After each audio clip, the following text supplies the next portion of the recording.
Oh, welcome, welcome in the voice from heaven, welcome in our mind that has accepted that message of A Course in Miracles and is willing to undergo a drastic and full change of mind so that mind can experience itself as awakened.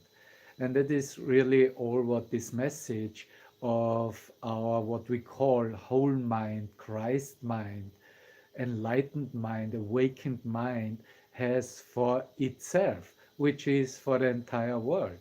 And because there is an urgency in that change, because what we see in the world as a reflection of ourselves is just no longer acceptable or simply tolerable. And therefore, we are accepting a change of mind for ourselves. I accept that change for myself. And automatically, the world, as I see it as a projection or reflection of my own mind, will change automatically. And that good news given by our own Christ mind in this Course in Miracles is is the best news that we ever could share or give to ourselves. And I will go with you today for a moment into chapter 31. It is the last chapter of the textbook of this Course in Miracles. And there is a section 3, talking about the self accused.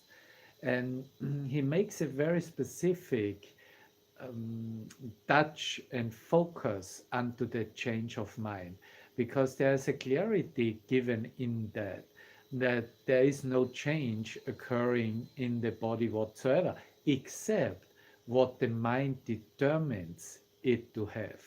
And it is simply, he comes from the perspective showing us that there is no learning going on in the body. And I have really to make that emphasis, not just today, but as a demonstration of A Course in Miracles, because there is a misunderstanding as if there would be a justification of body identity acceptable in our acceptance of that undoing. And it is simply not so.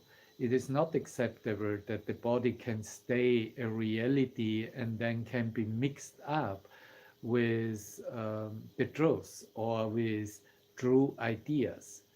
And of course, there's no sense in denying what is experienced as real. If you experience your body as real, if you experience expressions in which physicality has part in it as real, then yes, this is your reality, and we take that as a thought form in the mind, and that needs to be given to the Holy Spirit and to that light frequency and ask to be shown the truth and nothing but the truth, and then it will change and can change. But if it is about that the body is accepted as reality and then really seen as a means for accessing or experiencing the truth, then there's a misunderstanding. Because what the Course in Miracles is showing us is that access is in the mind and is always open and is already open. And we just need to be a moment looking within and quiet, right? Like seeing, oh my God, yes, my mind is an open mind, it is wide open. And I am in communication right now. I am in the utilization of that creative light that is shining on me forever and forever. And what happens is that the mind loses literally interest in all that body activity is promising or is demonstrating.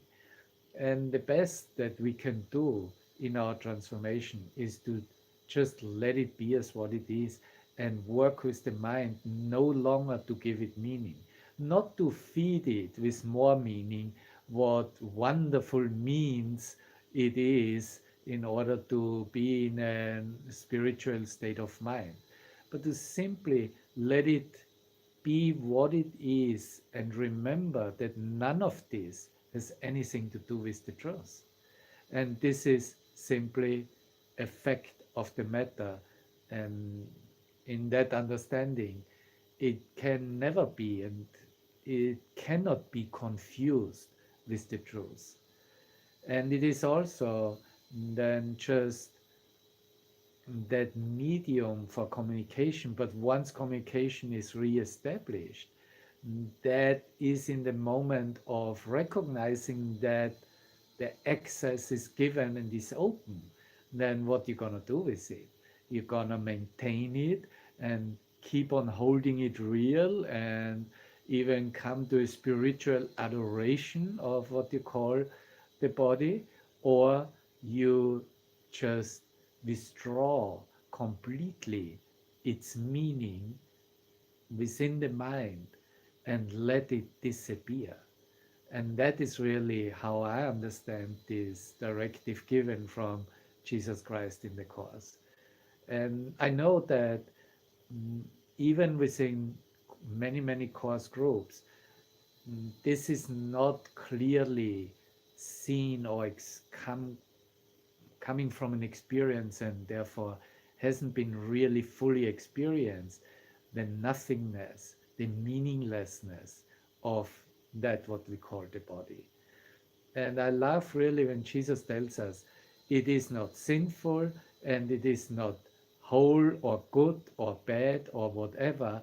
It is none of these aspects as mind judges all things within its dreams, but it is simply meaningless. There is the meaninglessness that needs to be acknowledged beyond valuable and not valuable, right? Meaningful and not meaningful. It is meaningless. And that meaninglessness can be trained. And therefore, that learning that occurs in the mind and is in the mind is what we teach through the workbook of A Course in Miracles in every lesson.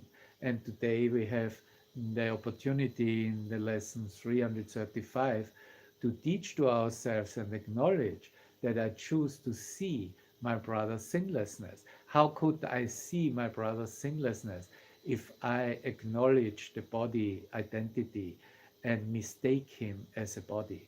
That's really all evidence for sin. Right?